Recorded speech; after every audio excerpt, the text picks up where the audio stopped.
Bienvenue sur la chaîne Crime Macabre. Aujourd'hui, nous parlerons du cas du roi de l'acide. Bien que ce cas soit clos, il suscite encore de la curiosité sur ce qui s'est passé. Avant de commencer, je voudrais vous rappeler de vous abonner à la chaîne et d'activer les notifications. Ainsi, YouTube comprend que le contenu est pertinent et le recommande à plus de personnes. En juillet 1984, la paisible ville de Northport, à Long Island, a été secouée par une découverte perturbante. Un appel anonyme a alerté la police de la présence d'un corps dans la forêt de Astakia Woods. La dénonciation semblait étrange, car il n'y avait pas eu de rapport récent de disparition dans la région. Cependant, la police a décidé d'enquêter. En arrivant à l'endroit indiqué, les policiers ont découvert une scène qui a rapidement dissipé tout doute sur la véracité de la dénonciation. Entre les buissons et les arbres, ils ont trouvé une fosse peu profonde couverte de brindilles et de feuilles. En retirant la couche superficielle, ils ont révélé le corps d'un jeune homme. C'était Gary Lowers, un adolescent de 17 ans. Gary présentait des signes de violence extrême. Les officiers, habitués à la tranquillité de Northport, étaient choqués. La région était connue pour sa sécurité, habitée principalement par des familles de classe moyenne, et des événements de cette nature étaient pratiquement inexistants. La découverte du corps de Gary Lowers a marqué le début d'une enquête qui allait révéler des secrets sombres et choquants de la communauté. Le crime semblait n'avoir aucun motif apparent, et la brutalité impliquée indiquait qu'il ne s'agissait pas d'un incident isolé ou d'une simple dispute entre adolescents. Quelque chose de beaucoup plus sinistre se cachait derrière cette tragédie. Dans les jours suivants, la police a intensifié les enquêtes, essayant de reconstituer les derniers moments de Gary. La nouvelle s'est rapidement répandue, et la ville, qui jusque-là vivait dans un climat de paix et de sécurité, a été envahie par la peur et la méfiance. Les habitants ont commencé à se demander qui pourrait être capable de commettre un tel acte, et si le meurtrier se trouvait parmi eux, vivant dans leur rue paisible. La découverte du corps de Gary Lowers à Astakia Woods n'a pas seulement bouleversé Northport. Cependant, ce qu'elle ne savait pas encore, c'est que cette enquête les mènerait à un réseau de secrets et d'horreurs qui changerait à jamais l'histoire de Northport. Gary portait une veste en jean, un pantalon de jogging, des sous-vêtements blancs et des baskets lorsqu'il a été trouvé. L'autopsie a révélé des détails encore plus perturbants. Il avait été poignardé à plusieurs reprises, principalement au visage, avec une plus grande gravité autour de l'œil gauche. La brutalité de l'attaque a laissé les enquêteurs perplexes, et l'état avancé de décomposition du corps suggérait que le crime avait eu lieu des semaines avant la découverte. Bien que Gary ait eu un passé de comportement problématique et de consommation de substances illicites, sa famille n'avait pas signalé sa disparition. Il avait l'habitude de quitter la maison pendant de longues périodes, ce qui fait que son absence n'avait pas été immédiatement remarquée. Ce comportement erratique a initialement rendu difficile l'identification d'un motif ou d'un suspect possible pour le crime. La nouvelle de la découverte du corps et des circonstances choquantes du meurtre de Gary Lowers s'est rapidement propagée dans la communauté de Northport. Les habitants, autrefois habitués à la tranquillité de leur ville, vivaient désormais avec une nouvelle réalité de peur et d'incertitude. Qui aurait pu commettre un acte aussi brutal et pourquoi ? La police a commencé à enquêter sur le cercle social de Gary, en interrogeant ses amis, sa famille et ses connaissances. C'est au cours de ces entretiens que les premières pistes et suspicions ont émergé. Les amis proches de Gary ont mentionné son association avec un groupe de jeunes ayant la réputation.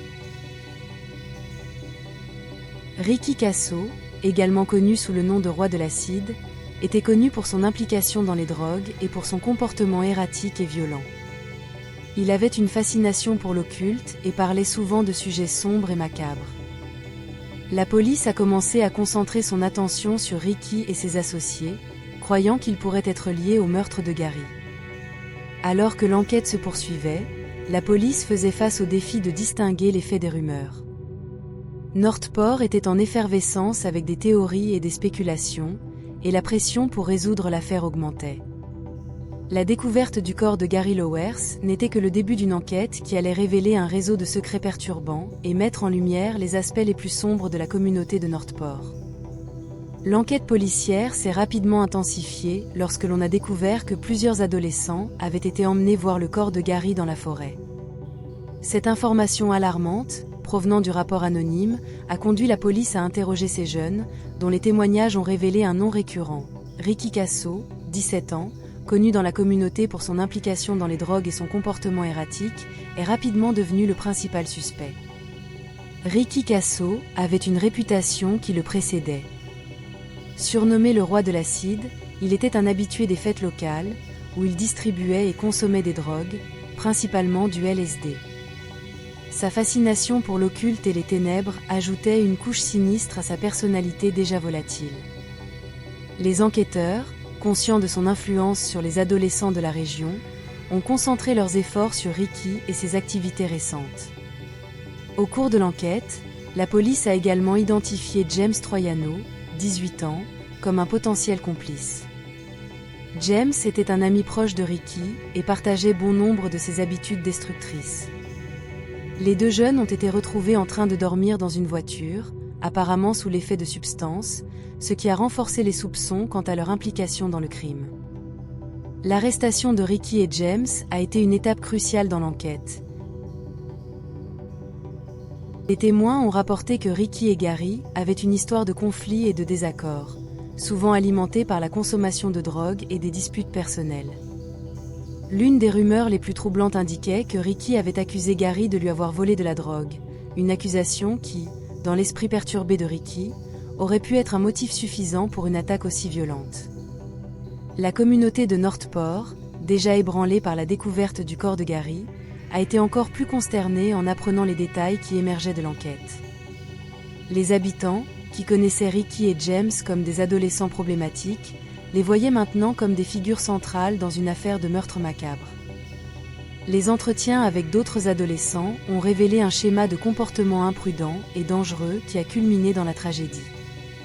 Avec Ricky Casso et James Troiano en détention, la police espérait obtenir les réponses nécessaires pour résoudre l'affaire et apporter un sentiment de justice à la famille de Gary Lauwers. Cependant, ce qu'ils ont découvert était un réseau de violence, de drogue et d'occultisme qui a exposé un côté sombre de la jeunesse de Northport, laissant la communauté sous le choc et exigeant une réflexion profonde sur les influences qui formaient leurs jeunes. Pendant l'interrogatoire, Ricky Casso a avoué le crime sans hésitation, tandis que James Troiano a nié toute implication directe. Ricky était sous l'effet de la mescaline, un hallucinogène naturel, ce qui a peut-être influencé son comportement et ses déclarations. Il a affirmé que le meurtre de Gary Lauwers s'était produit lors d'un rituel lié à un culte qu'il prétendait diriger. Selon Ricky, tuer Gary faisait partie de ce rituel, mais la police a accueilli cette affirmation avec scepticisme, croyant que le véritable motif était lié à un différend au sujet de drogue. Ricky a détaillé les événements de cette nuit-là, disant que lui, James et Gary s'étaient rendus ensemble dans la forêt de Astakia Woods. Sous l'effet de la mescaline, Ricky a déclaré qu'il avait commencé à entendre des voix et à avoir des visions qui l'incitaient à commettre le crime.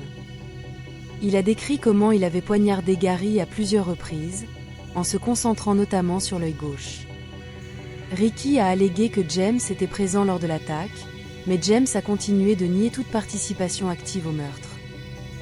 L'enquête a révélé que Ricky avait un passé de comportement violent et imprévisible, souvent exacerbé par l'usage de drogue. Il était connu pour ses intérêts dans l'occultisme et les rituels macabres, ce qui pourrait avoir contribué à la narration qu'il a présentée à la police. Cependant, les enquêteurs pensaient que le meurtre de Gary était plus probablement motivé par une dispute concernant des drogues. Les témoignages d'amis et de connaissances indiquaient que Ricky et Gary avaient une violente dispute à propos d'une dette de drogue avant le crime. Bien que la confession de Ricky ait fourni une narration troublante, elle soulevait également davantage de questions sur son état mental et sur le véritable rôle de James dans le crime. La police a commencé à examiner de plus près les activités des deux jeunes dans les semaines précédant le meurtre. Les entretiens avec d'autres adolescents et témoins ont permis de dresser un tableau plus clair L'idée d'un rituel satanique et la brutalité du meurtre ont profondément ébranlé les habitants, qui ont commencé à se demander comment des jeunes apparemment ordinaires pouvaient être impliqués dans quelque chose d'aussi terrible. Les autorités locales ont intensifié leurs efforts pour comprendre ce qui avait poussé Ricky à commettre un tel acte et comment elle pourrait prévenir de futurs incidents similaires. La confession de Ricky Kasso a marqué un tournant dans l'enquête. Avec son aveu de culpabilité, la police était un pas plus près de clore l'affaire, mais les répercussions du crime et ses implications plus larges pour la communauté de Northport continuaient à se faire sentir. Les autorités étaient déterminées à obtenir justice pour Gary Lowers et à comprendre pleinement les facteurs qui avaient conduit à cette tragédie, dans l'espoir d'éviter qu'un événement similaire ne se reproduise. L'incident semble avoir été motivé par la vengeance. Gary avait volé de la drogue à Ricky, ce qui a déclenché une série d'événements culminants dans la tragédie. Le jour du crime, Ricky, James et Albert Kinnon, un autre adolescent présent, étaient sous l'effet du LSD. Ils ont emmené Gary dans la forêt dans l'intention de le confronter. La situation a rapidement dégénéré, conduisant Ricky à attaquer Gary. Des témoins ont rapporté que, pendant le conflit, Ricky avait exigé que Gary exprime son amour pour une figure sombre, une entité que Ricky vénérait dans le cadre de son intérêt pour l'occultisme. Gary, confus et effrayé, a refusé de se conformer aux exigences de Ricky et a tenté de fuir. La présence de James Troiano et d'Albert Kinnon lors du crime a ajouté une autre couche de complexité à l'affaire. James a continué de nier toute participation active au meurtre, affirmant qu'il se contentait d'observer pendant que Ricky attaquait Gary. Albert, quant à lui, a coopéré avec la police et a fourni des détails cruciaux sur les événements de cette nuit-là. Il a confirmé que tous étaient sous l'effet du LSD et que Ricky était particulièrement agité et violent. L'enquête a révélé que la dispute au sujet des drogues entre Ricky et Gary était devenue un point de tension croissant entre les deux. Des amis et des connaissances ont rapporté que Ricky accusait fréquemment Gary de voler ses drogues et que ce conflit avait culminé dans l'événement tragique dans la forêt de Astakia Woods. La consommation de LSD et l'influence des drogues ont exacerbé la colère de Ricky, le poussant à commettre l'acte brutal. Alors que la police tentait de comprendre le véritable motif derrière le crime, la communauté de Northport continuait à faire face aux conséquences. La violence extrême et le comportement irrationnel de Ricky ont choqué les habitants, qui luttaient pour réconcilier l'image des adolescents qu'ils connaissaient avec les actes horribles qu'ils avaient commis. Les autorités ont également commencé à examiner de plus près l'impact des drogues sur la jeunesse locale, reconnaissant la nécessité urgente de s'attaquer au problème de l'abus de substances parmi les jeunes. La motivation et les circonstances du crime ont clairement montré qu'une série de facteurs avaient contribué à la tragédie. Le vol de drogue, l'influence de substances hallucinogènes et les intérêts troublants de Ricky pour l'occultisme ont créé une tempête parfaite qui a culminé dans la mort de Gary Lowers. L'affaire Gary Lowers a rapidement attiré l'attention des médias et de la communauté, suscitant une vague de peur et de spéculation. Les affirmations de Ricky Kasso concernant son implication dans un culte et l'utilisation de drogue ont alimenté la panique morale qui se répandait dans la ville et au-delà. À l'époque, il y avait une inquiétude croissante concernant l'influence des cultes et du heavy metal sur les jeunes, ce qui a exacerbé la réaction publique au crime. Le t-shirt d'un groupe de heavy metal que Ricky portait lors de son arrestation a contribué à cette perception. Les couleurs sombres et les symboles associés au genre musical ont alimenté la narration selon laquelle le meurtre était lié à des pratiques occultes et à une culture dangereuse. Le procureur a mis en avant ces associations dans ses déclarations, soulignant l'impact négatif des drogues et du satanisme sur la jeunesse, ce qui a intensifié la panique morale. Les médias ont amplifié l'idée que le crime était le reflet d'une épidémie plus large de comportements déviants parmi les jeunes. Des articles sensationnalistes et des reportages télévisés ont mis en avant la figure de Ricky Kasso comme un exemple de la manière dont l'influence négative des drogues et des cultes pouvait mener à des actes violents. L'utilisation de termes tels que rituels sataniques et culture du heavy metal a alimenté la peur parmi les parents et les habitants de la communauté. Alors que les médias se concentraient sur les implications morales du crime, la communauté de Northport luttait pour faire face aux conséquences. L'école de Gary et la ville en général étaient en proie à des discussions sur la manière de prévenir de futurs incidents et de protéger les jeunes de l'influence de comportements destructeurs. Des réunions communautaires ont été organisées pour discuter de l'inquiétude croissante concernant les drogues et l'implication dans des cultes, et les autorités locales ont été pressées de mettre en place des programmes de prévention et d'éducation. L'affaire a également influencé la perception publique du rôle de la musique et de la culture.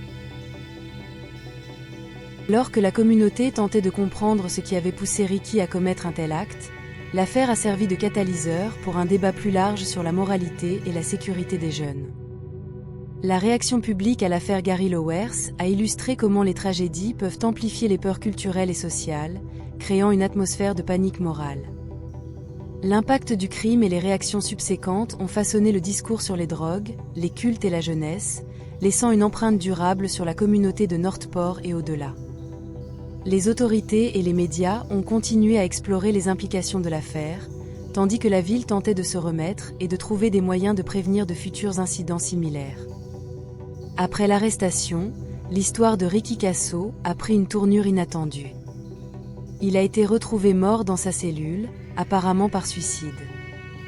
La mort de Ricky n'a pas seulement mis fin à sa participation au procès, mais a également eu un impact profond sur les médias et la société.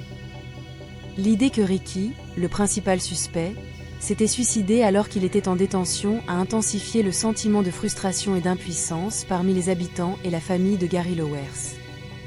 Avec la mort de Ricky, l'attention s'est tournée vers les autres impliqués, James Troiano et Albert Kinnon. Tous deux ont été jugés, mais ont affronté une série de défis juridiques. Le principal obstacle était le manque de preuves directes liant James et Albert au crime de manière concluante. L'état d'intoxication dans lequel ils se trouvaient au moment du crime a également compliqué l'affaire, rendant difficile l'établissement du degré exact de participation et de responsabilité de chacun. Le tribunal a finalement décidé d'acquitter James et Albert, ce qui a provoqué une vague de frustration et d'indignation parmi ceux qui recherchaient la...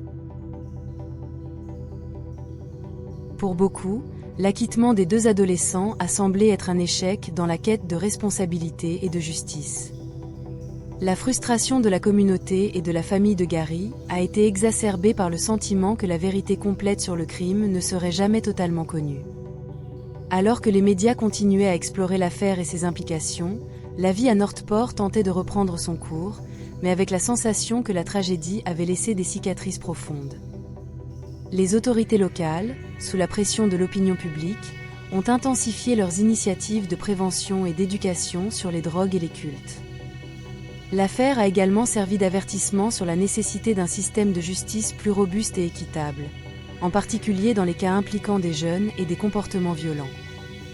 Le deuil de la perte de Gary et le sentiment que la justice n'avait pas été pleinement rendue ont continué de marquer la communauté, qui cherchait à trouver un équilibre entre la douleur et la nécessité d'aller de l'avant. Bien que Ricky Kasso ait été une figure centrale de l'affaire, sa mort n'a pas effacé les questions complexes et les angoisses associées au crime.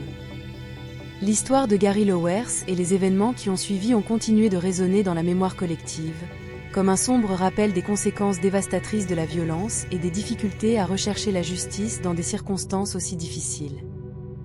L'affaire Gary Lauwers a généré une couverture médiatique étendue, transformant rapidement la tragédie en un phénomène culturel. En 1985, le magazine Rolling Stone a publié un article intitulé Cult Killing Kids in the Dark, qui abordait l'impact de l'affaire et explorait les influences culturelles potentielles impliquées. L'article, comme beaucoup d'autres sur l'affaire, était largement sensationnaliste, abordant des thèmes tels que le satanisme et la violence de manière exagérée et dramatique.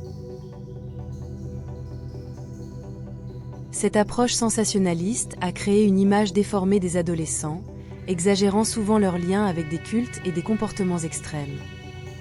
L'accent mis sur des thèmes tels que le satanisme et les pratiques occultes a été largement discuté, même lorsque les preuves concrètes de ces aspects étaient rares. Diverses œuvres ont suivi l'affaire, y compris des livres et des documentaires qui ont exploré l'impact culturel du crime. Ces travaux ont souvent amplifié le récit présenté par les médias, contribuant à construire une image plus mythique et perturbante des personnes impliquées. L'accent mis sur les théories des cultes et des rituels sataniques a contribué à perpétuer une aura de peur et de curiosité autour de l'affaire, influençant la perception publique et académique.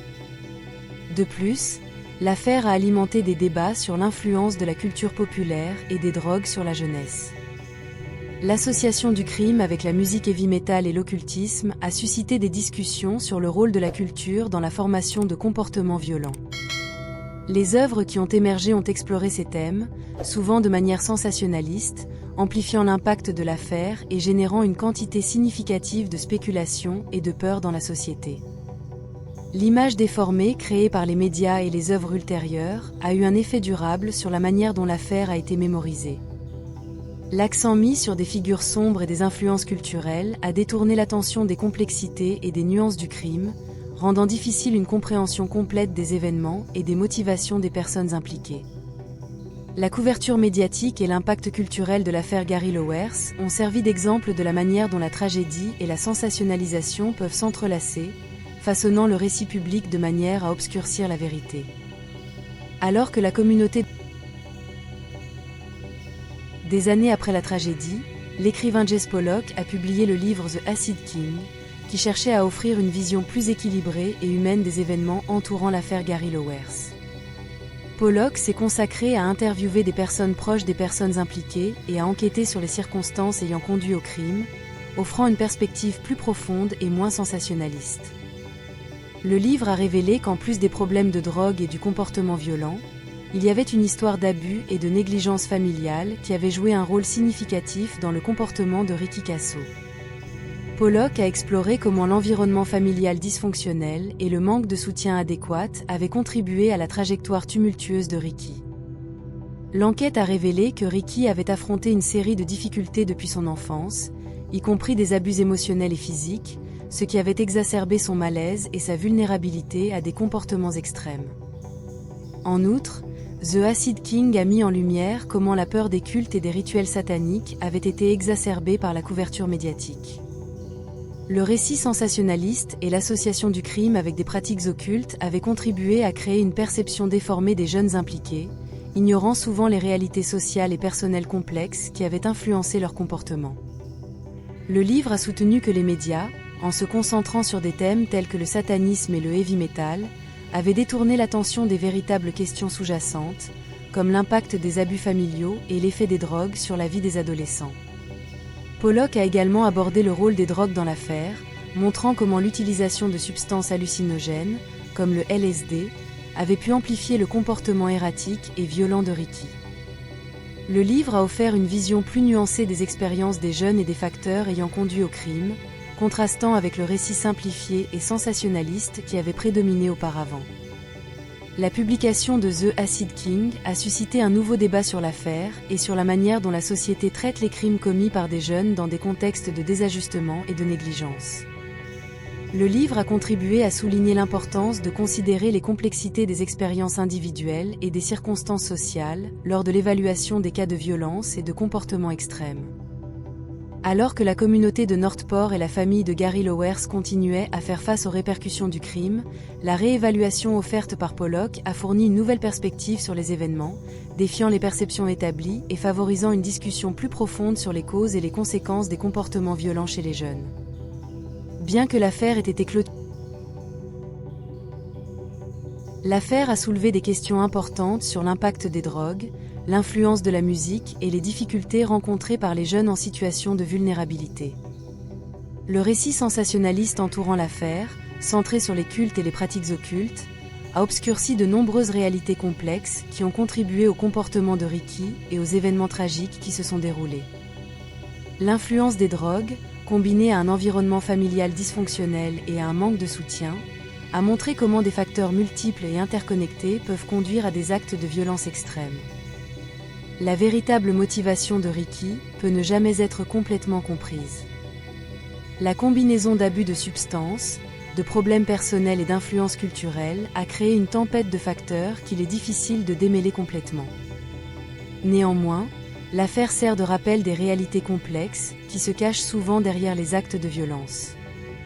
Elle illustre comment la jeunesse peut être façonnée par une série d'influences et de difficultés, et comment la société doit prendre en compte ces complexités en abordant les questions de comportement déviant. Même avec le temps, l'affaire Ricky Kasso reste une référence importante pour les discussions sur la jeunesse, la culture et la responsabilité sociale. Elle remet en question les perceptions simplistes et souligne la nécessité d'une compréhension plus profonde des facteurs qui contribuent au comportement violent. L'héritage de cette affaire souligne également l'importance d'aborder les questions telles que l'abus de substances, la négligence familiale et l'impact des influences culturelles de manière plus équilibrée et informée. L'affaire n'a pas seulement laissé une impression durable sur la communauté de Northport, mais elle a aussi servi de point de départ pour des débats continus sur la jeunesse et la justice. N'oubliez pas de laisser votre like, de donner votre avis dans les commentaires, de suggérer des affaires que vous aimeriez voir ici. Abonnez-vous à la chaîne et activez les notifications. On se retrouve dans la prochaine vidéo.